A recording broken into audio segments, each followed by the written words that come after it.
ஓம் நம சிவாய் நமக. தென்னாடுடைய சிவனே போற்றி, எந்நாட்டவருக்கும் இறைவா போற்றி. நம்ம எல்லாருக்குமே பார்த்தீங்கன்னா பிரச்சனை இல்லாத வாழ்க்கை அப்படிங்கிறதே கிடையாது.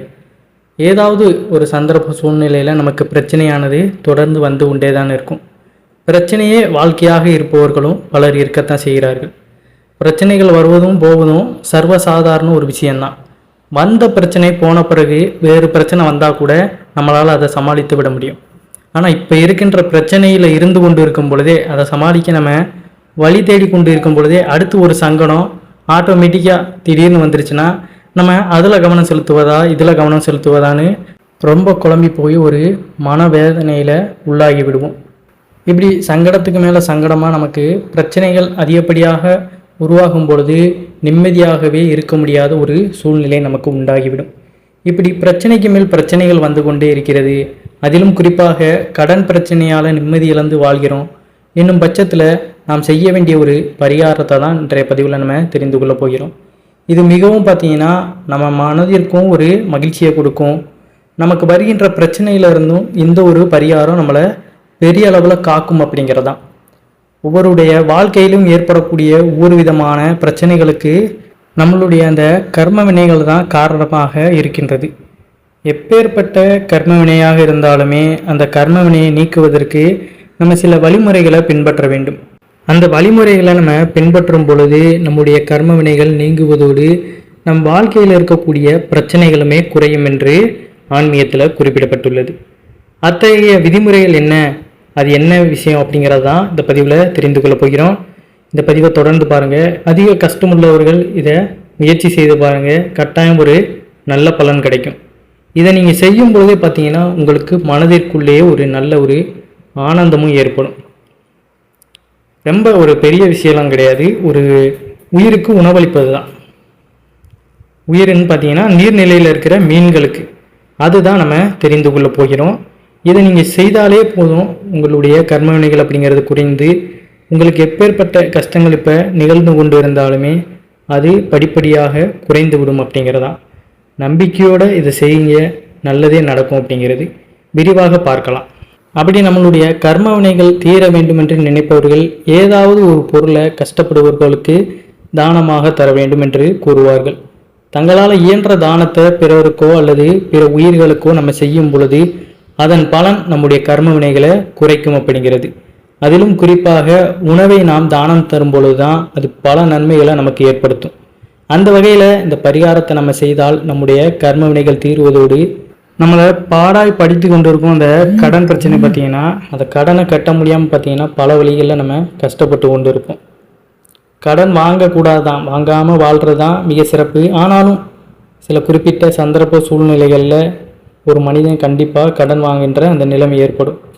அதனால் அதை வாங்கி, ஆனால் அதற்கப்புறம் அதை கட்ட முடியாமல் பல பிரச்சனைகளில் ஆளாகுவான். ஏன்னா அது முறைப்படி கட்டுவதற்கான அந்த வழிமுறைகள் இல்லாமல் அடுத்தடுத்து அவனுக்கு அந்த செலவுகள் ஏற்படுவதனால அந்த கடன் மேலும் மேலும் அதிகமாகுது. அப்போ அந்த பிரச்சனைகள்லாம் சரியாகணும், வருமானம் அதிகமாகணும் அப்படிங்கிற பட்சத்தில் இதெல்லாம் கட்டாயம் செய்து பாருங்கள். பிரச்சனைகள் அதிகமாக இருப்பவர்கள் இந்த பரிகாரத்தை பார்த்திங்கன்னா வாரத்திற்கு ஒரு முறை செய்யலாம். சாதாரண பிரச்சனைகள் தான் என்று நினைப்பவர்கள், ரொம்ப அவ்வளோ பிரச்சனை இல்லை, சும்மா மனசங்கடம் இப்படி இருக்கிறவங்க இது மாதத்திற்கு ஒரு முறை செய்தாலே போதும். தொடர்ச்சியாக இந்த பரிகாரத்தை செய்து கொண்டே இருந்தோம் என்றால் நம் வாழ்வில் இருக்கக்கூடிய பிரச்சனைகளை எளிதில் நம்ம சமாளித்து விட முடியும். இந்த பரிகாரத்திற்கு நமக்கு தேவைப்படுவது பார்த்திங்கன்னா கோதுமை மாவு மட்டும்தான். கோதுமை மாவை சப்பாத்தி மாவு பிணைவது போல் தண்ணீர் ஊற்றி நம்ம பிணைந்து கொள்ள வேண்டும். பிறகு அதை சிறு சிறு உருண்டைகளாக நம்ம அந்த சீடைக்கு ஊட்டுவோம் பார்த்தீங்களா, அந்த மாதிரி சிறு சிறு உருண்டைகளாக 108 என்கிற எண்ணிக்கையில் உருட்டி கொள்ளுங்கள். உருட்டிய இந்த உருண்டைகள் எல்லாமே எடுத்துக்கொண்டு உங்கள் அருகில் இருக்கின்ற குளம் இருக்கும், ஆலயத்திற்கோ ஏதாவது ஒரு குளத்திற்கோ சென்று அங்கே இருக்கும் பார்த்தீங்களா அந்த மீன்களுக்கு ஒவ்வொன்றாக உங்களுடைய பிரச்சனைகள் தீர வேண்டும் என்று நினைத்து கொண்டே அந்த குளத்தில் நம்ம அதை போட வேண்டும். இப்படி போடுவது பார்த்தீங்கன்னா அந்த குளத்தை நம்ம அசுத்தப்படுத்துவதோ வேறு ஏதோ கிடையாது. நம்ம அப்படியே மொத்தமாக தூக்கி போட்டு விடக்கூடாது. ஒவ்வொரு உருண்டையாக உங்களுடைய பிரச்சனைகள் தீர வேண்டும் என்று நீங்கள் நினைத்து கொண்டே அதை போட வேண்டும். இப்படி போடும்பொழுது பார்த்திங்கன்னா அந்த கோதுமை மாவு உருண்டையை அந்த குளத்தில் இருக்கும் மீன்கள் சாப்பிடுவதன் மூலம் நம்முடைய கர்மவினைகள் என்பது குறைய ஆரம்பிக்கும் என்று கூறப்படுகின்றது. எளிமையான இந்த பரிகாரம் தான். பார்த்தீங்கன்னா மீன்கள் சாப்பிடுவதற்கு தான் நம்ம இதை போடணும். உடனே இதை போட்டு நம்ம மீன்களை பிடிக்கக்கூடாது. அந்த இடத்துல நம்ம மனதார இந்த பிரச்சனைகள் எல்லாமே நமக்கு சரியாகணும் அப்படின்ட்டு இந்த கோதுமை மாவை நம்ம தயார் செய்து அந்த மீன்களுக்கு உணவளிக்கும் பொழுது நம்மளுடைய பிரச்சனைகள் எல்லாமே சரியாகிவிடும் என்பது தான் நிதர்சனமான ஒரு உண்மை. நம்ம அனைவரின் வீட்டிலேயுமே இருக்கக்கூடிய கோதுமை மாவை வைத்து இந்த முறையில் நம்ம பரிகாரம் செய்யும் பொழுது நம்மளுடைய கர்ம வினைகள் நீங்குவதோடு அதனால் ஏற்பட்ட பிரச்சனைகள் அனைத்துமே நீங்கி நிம்மதியான வாழ்க்கையை நம்ம வாழ முடியும் அப்படிங்கிறது தான் நிதர்சனமான உண்மை. ரொம்ப பிரச்சனை உள்ளவர்கள் பார்த்திங்கன்னா வாரத்திற்கு ஒரு முறை இந்த பரிகாரத்தை செய்து வாருங்கள். அது மட்டும் இல்லாமல் கஷ்டப்படுறவங்களுக்கும் உங்களால் முடிஞ்சது. நமக்கு பிரச்சனைகள் பல இருந்தாலும் பார்த்திங்கன்னா அதையே நினைத்து கொண்டு இருக்கக்கூடாது. எப்பொழுதுமே அந்த பிரச்சனையை பற்றியே நினைத்துக்கிட்டு இருந்தோம்னா நம்மளுடைய வாழ்க்கை நிம்மதியாக இருக்காது. அது ஒரு பாட்டுக்கு இருக்கும். அது சரியாகிற மாதிரி நம்ம அந்த பரிகாரங்களில் ஈடுபட்டு கொண்டு அதை கடந்து போவதற்கும் நம்ம முயற்சி செய்யணும். அதையே நினைத்து கொண்டு இருந்தோம்னா நமக்கு எதுவுமே ஓடாது. அடுத்து திரும்ப திரும்ப பார்த்திங்கன்னா நம்ம ரொம்ப ஒரு மன உளைச்சலுக்கு ஆளாகும். அதன் மூலியமாக வேறு ஏதாவது பிரச்சனை ஏற்படும். அப்போ அதிலிருந்து நம்ம எப்படி மீண்டு வரணும் அப்படிங்கிற அந்த பரிகாரத்தை தெரிந்து கொண்டு இல்லை அதற்கான வழிகளை தெரிந்து கொண்டு அதை நம்ம முயற்சி செய்து அந்த கஷ்டத்துலேருந்து நம்ம வெளியே வந்து விடணும். அந்த வெளியே வந்ததுக்கப்புறம் பார்த்திங்கன்னா நம்ம திரும்ப கர்ம வினைகளையும் புது பிரச்சனைகளையும் சேர்க்காமல் வாழணும். ஏன்னா முன்னாடி நம்ம ஏதாவது தவறு செய்திருப்போம், அதனால் நம்ம திடீர்னு உச்சத்திற்கு போயிருப்போம், அதற்கப்புறம் திரும்ப கஷ்டத்திற்கு வந்திருப்போம். அதே தவிர மீண்டும் செய்யாமல் பிரச்சனையெல்லாம் எல்லாமே சால்வ் ஆயிடுச்சுன்னா இருக்கின்ற இந்த நிலையை வைத்து கொண்டே நம்ம வாழ்வதற்கு பழகி கொள்ள வேண்டும். நம்ம கர்மாக்களை குறைக்காமல் மீண்டும் மீண்டும் தவறுகளை செய்து கொண்டே இந்த வாழ்க்கையை நகர்த்திக்கிட்டு போகிறோம் அப்படின்னு பட்சத்தில் பார்த்திங்கன்னா நமக்கு இந்த வாழ்க்கையில் ஒரு முற்றுப்புள்ளியே கிடைக்காது. மனிதன் பார்த்திங்கன்னா அந்த பிறப்பெடுத்து அவனுக்கு வருகின்ற அந்த ஜென்மங்கள் எல்லாமே கர்மாவின் அடிப்படையில் தான் உருவாகின்றது. அந்த கர்மங்கள் எல்லாமே அவனுக்கு முடிவான பிறகு தான் அவனுக்கு முக்தி அப்படிங்கிற அந்த ஒரு அற்புதமான நிலை கிடைக்கும். இந்த முக்தி அப்படிங்கிறது பார்த்திங்கன்னா நம்ம எந்த இடத்துல அந்த பரம்பொருளிடமிருந்து இந்த ஆன்மா வந்ததோ அங்கே சென்றுவிடும். அதற்கு நிரந்தரமான ஒரு முக்தியானது அந்த ஒரு துகள்லேருந்து வெடித்தது தான் நம்ம எல்லாருமே. அப்போ நம்ம எங்கேருந்து வந்தோமோ திரும்ப அங்கேயே செல்வதற்கான வழிவகை பார்த்திங்கன்னா இந்த மானிட வாழ்க்கையில் நமக்கு ஆசைகள், கோபம், காமம் இப்படி எல்லாத்தையுமே துறந்து வாழும் பொழுது தான் அது நமக்கு முக்தி அப்படிங்கிற அந்த நிலையை பெற்றுத்தரும். அதனால் முடிந்த அளவுக்கு நம்ம இந்த தான தர்மங்களில் ஈடுபடுவதை அதிகமாக்கி கொள்ளணும். நம்ம தினமுமே செய்யலைனாலும் பரவாயில்ல, நம்மிடம் காசு கொஞ்சம் இருக்குது இல்லை சாப்பாடு அளவுக்கு அதிகமாக இருக்குதுன்னா அதை நம்ம வேஸ்ட்டு பண்ணாமல் ஃபஸ்ட்டே பார்த்திங்கன்னா எடுத்து வச்சுட்டு அதை இல்லாத யாருக்காவது கொண்டு போய் நம்ம கொடுத்து விட்டு வந்து விடுவது நல்லது. அதற்காக சாப்பிட்டதை நம்ம எச்சில்பட்ட சாப்பிட்டதை மிச்சத்தை போய் யாருக்கும் நம்ம கொடுக்கக்கூடாது. அது மிகப்பெரிய ஒரு பாவம்.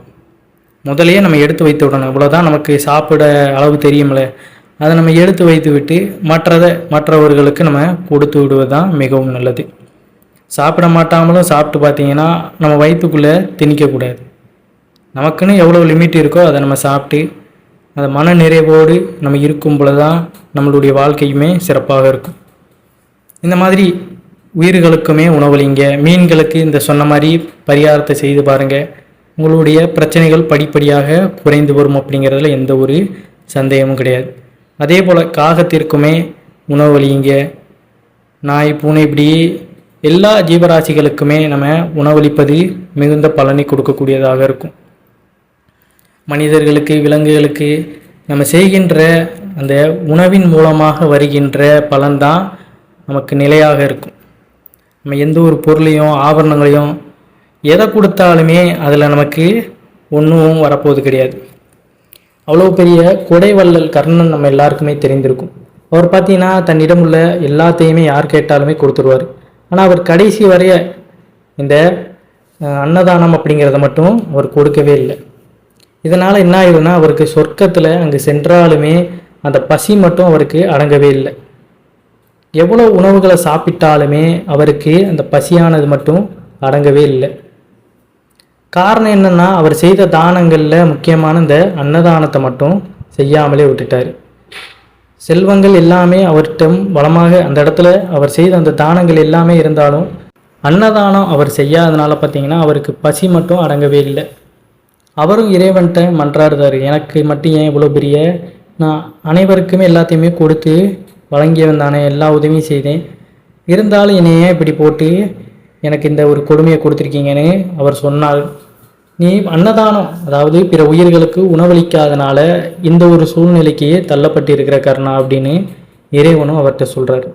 அதனால் முடிந்தளவு பார்த்தீங்கன்னா நம்ம அன்னதானத்தில் ஈடுபடணும். பிற உயிர்களுக்கு உணவளிக்கின்ற அந்த விசேஷத்தில் அந்த மகிழ்ச்சியான தருணத்தை நம்ம ஈடுபடுவது மிகவும் நல்லது. அந்த சாப்பாடை நம்ம போட்டு அவர்களை சாப்பிடுவதை பார்த்திங்கன்னா நம்ம கண்குளிர பார்க்கதே அப்படிங்கிறதே நமக்கு வயிறு நிறைஞ்சதற்கு சமமாக கருதப்படும். அதனால் இந்த ஒரு விஷயத்தை மட்டும் தவறாமல் அனைவருமே பின்பற்றி வாருங்கள். நம்மளால் முடியும், அதாவது சாப்பாடு வாங்கி கொடுக்க எல்லாமே நம்மளால் முடியும். ஆனால் இருக்கிற இந்த பிரச்சனைகளில் பார்த்தீங்கன்னா நம்ம இதெல்லாம் மறந்துடுறோம். இப்படி ஒரு விஷயம் இருக்குது அப்படிங்கிறத நம்ம நினச்சி பார்க்குறது இல்லை.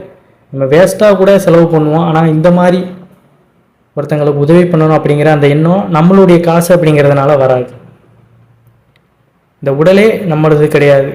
அதனால் எதை நினைத்துமே பெரிதாக நம்ம இந்த உலகத்தில் ஆசைப்படாமல் இருப்பதை பகிர்ந்தளித்து கொண்டு சந்தோஷமாக வாழ்ந்தாலே அதற்கப்புறம் அந்த உடலை விட்டு உயிர் பிரிந்ததுக்கப்புறம் அதுவும் சந்தோஷமாக இருக்கும் அப்படிங்கிறதான். அடுத்த பிறவி எடுத்தாலும் சரி, இல்லை நமக்கு முக்தி கிடைக்கிறதுக்கும் இது வழிவகை செய்யும். அதனால் இதை தெளிவோடு தெரிந்து கொண்டு பிரச்சனையில் இருப்பவர்கள் இந்த முறையை பின்பற்றி வாருங்க. அனைவருக்கும் நன்மையே நடக்கும் அப்படிங்கிற பதிலோடு இந்த பதிவினை நிறைவு செய்து கொள்கிறேன். அனைவரும் என்றும் இறையருள் பெற்று நலமுடன் வாழ வேண்டும். நன்றி, வணக்கம். ஓம் நம சிவாய நமக.